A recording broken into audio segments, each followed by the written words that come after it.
근데 이거를 실제로 이건 비단 면접만의 문제만은 아닐 것 같아요. 실제로 자기소개서를 좀 다시 한번 제가 출력을 해서 오늘 또시 한번 읽어봤어요. 오는 내내 읽어봤을 때 실제로 저희 앞에서 보여주셨던 모습과는 좀 다른 느낌이 일부 있는, 그러니까 좀 이렇게까지는 글을 안 쓰셔도 본인의 생각이 조금만 더 들어갔다면 좋은 글이 나왔을 지원자인데 너무 좀 외부의 어떤 자기소개서 책을 너무 일방적으로 봤다거나 아니면 본인이 고민한 만큼의 내용이 좀 덜 들어갔기 때문에 좀 서류 전형에서의 좋지 않은 결과들, 거기에 첫날도 말씀드렸지만 어느 정도 지원했던 회사의 폭이 좀 좁았고 상시 채용이라던가 본인을 좀 선호할 수 있는 기업들에 좀 나를 많이 알리는 작업이 아직까지는 조금 모르셨기 때문에 이제부터 느끼셨다면 적극적으로 좀 지원을 좀 해주실 필요가 있을 것 같고요. 한 가지 더 첨언을 드리자면 단순히 나 이거 했어요 식의 나열이라기보단 이길 내가 했다는 말을 왜 해야 되는지의 그 이유가 좀 충분히 드러나줘야 되거든요. 안국약품 자기소개서에는 그게 잘 드러났어요. 해당 업에 대한 업계에 대한 현황이라던가 이 분야에서 이게 왜 중요한지 등이 좀 느껴지게끔 적어준 다음에, 즉 본인의 강점이 왜 중요한지에 대한 이유가 좀 초반에 잘 나와줬고 그 다음에 본인의 강점이 나왔기 때문에 읽는 이로 하여금 거부감도 없고 이쪽 분야에 대한 관심을 가진 채로 지원을 했다라는 느낌을 주기 쉬운데, 뭐 첫날도 뵀지만 어머님, 차두리, 뭐 마누엘 노이어, 펩 과르디올라 이런 등장인물, 어벤져스도 아니고 이게 등장인물들이 이렇게 튀어나와 주시면 본인의 이 진정성이 약간 좀 훼손이 되는, 솔직히 지금 마음 같아서는 이 방송 보시는 분들께 이 서류를 다 보여드리고 싶은 만큼 답답함도 있거든요. 그러니까 갖고 있는 무기 대비 너무 그 무기가 잘못 전달되어가는 이 서류 그리고 면접 상황에서의 답변 구성 등이 좀 보완이 된다면 좋은 결과가 있지 않을까라는 생각을 하게 됩니다. 네. 네. 송아 쌤께서는 아까 좀 약점으로 이 섬세함을 포장하는 부분이 조금 부족하다 하셨는데 이외에도 도영 씨가 이 부분은 좀 고쳤으면 한다 이런 부분들이 좀 있을까요? 이런 게 있잖아요. 학생들이 나는 왜 떨어졌는지 잘 모르겠다라는 말들을 많이 하잖아요. 네네. 그런데 그러니까 이런 것 같아요. 사람들이 그러니까 이 사람의 강점을 보는 부분들은 다 다를 수 있는데 면접관들이 약점을 보는 부분들은 다 같다고 봅니다. 제가 봤을 때. 네네. 제가 차코치님과 약점은 비슷한 부분을 본 것 같아요. 저는 약점으로 자기만의 세계가 있다고 봤거든요. 이거는 이 사람이 대화하는 식으로 말한다라는 강점 속에는 이 사람이 포맷에 갇혀있지 않다가 대화하는 형식으로 표현이 된 거거든요. 그러니까 포메타가 좀 필요합니다. 그런데 그러니까 이게 무슨 말이냐면 이 사람이 좀 너무 자기만의 세계에 약간 그런 부분들이 있는데 저는 그런 어떤 걸 봤냐면 이런 것도 좀 일맥상통인데 주장은 있지만 근거가 없어요. 그런 부분들이 조금 있거든요.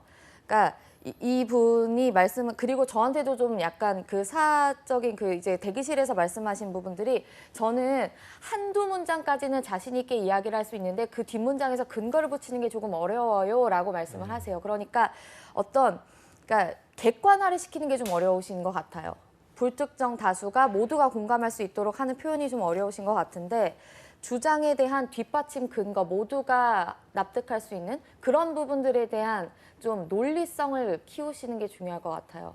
나는 예를 들면 꼼꼼함이 있습니다. 그러면 누구나 납득할 수 있는 꼼꼼함을 느낄 수 있는 에피소드를 붙이는 게 더 중요하거든요. 면접은.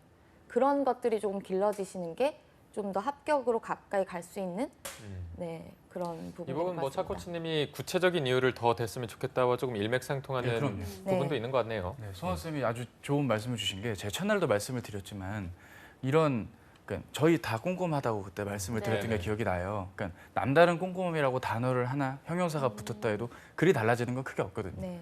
그러니까 송아 쌤 말씀대로 구체적인 경험이 들어가면 좋고요. 그 경험을 덧붙이는 작업도 버거워하는 분들도 계세요. 그러려면 일단 내가 꼼꼼하다는 게 어떤 의미인지가 좀 본인 스스로가 정립이 좀 되어주실 필요가 있겠어요. 무슨 얘기냐면 책임감을 발휘할 때 꼼꼼하신 분이 있을 수도 있고요. 성향 자체에서 오는 꼼꼼함이 있을 수도 있어요. 그리고 시간이 촉박하다거나 뭔가 상황 속에서의 꼼꼼함일 수도 있는 것이고 각각의 상황과 조건에 맞게 본인의 성향이 드러냈던 경험이 좀 정리가 된 채로 연결이 되어야지 그냥 그때그때 경험을 무슨 뽑기 인형처럼 뽑아내는 건 좀 불가하겠다는 말씀도 같이 드려요. 아주 좋은 말씀 주신 것 같아요. 저도 좀 개인적인 생각을 드리자면 도영 씨가 이렇게 그냥 질문했을 때 답변하는 건 좀 차분히 잘 하는데 어저께 좀 자기소개를 외워서 하실 때는 좀 많이 떠는 것도 보였고 떠듬떠듬 하시는 게 보였거든요. 네. 그래서 차 코치님이 말씀하신 것처럼 좀 말하듯이 말하는 게 외우지 않고 말하는 게 강점이라고 하시니까 좀 송하슬의 말씀까지 더해지면서 주장에 대한 근거만 준비하신다면 그게 면접에서 가장 큰 강점이 될 것 같거든요. 좀 이 부분에 대해서 혹시 궁금한 점 있으시면 여쭤보셔도 될 것 같아요. 면접에서 이제 외우지 않고 하는 자기소개서를 가끔씩 이제 권유할 때도 있는데 그럴 때 이제 준비하지 않고 바로 이렇게 자기소개를 할 경우에는 어떻게 해야 될지 궁금합니다. 자기소개서를 준비하지 않고 즉석에서 해야 될 경우를 네. 말씀하시는 건가요? 그럴 경우가 있나요? 자기소개서는 대부분 다 준비가 돼 있지 않을까요? 네, 저도 한때 그랬죠. 저부터 먼저 말씀을 드리자면 네네. 저도 이제 면접 준비, 저도 이제 취업을 2011년에 한 입장이라 가급적이면 방송 보시는 분들과 비슷한 전형을 밟아온 세대입니다.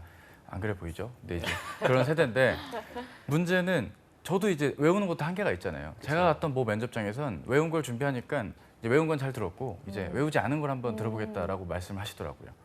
웃기죠, 그죠? 이런 상황이. 그럼 최소 두세 가지를 외워야 되느냐라고 볼 수 있는데 그냥 쉽게 말해서 그 1번 자기소개는 그날 면접장에서 가장 첫 번째로 나를 알리는 자리라고 이해해 주시면 제일 좋겠어요. 이를테면 본인이 기획력이 있는 꼼꼼한 지원자다라고 암기를 했는데 내 옆에 지원자가 그 얘기를 해버리면 본인도 똑같이 미투가 되는 거잖아요. 그런 건 옳지는 않거든요. 그러니까 내가 그날 면접장에서 할 수 있는 이야기거리가 예를 들어 한 10가지가 있으면 그 중에 한 가지를 적절하게 꺼내주는 것도 필요할 것 같아요. 이를테면 직업 기초능력적인 강점인 기획력이나 문제 해결력, 상황 판단력을 내 옆에 지원자들이 말을 하면 나는 관련 분야에 대한 이해도나 경험을 전달을 하는 자기소개를 할 수도 있겠죠. 정반대면 정반대고요. 아니면 이번 면접에 임하는 각오를 말할 수도 있는 거고요.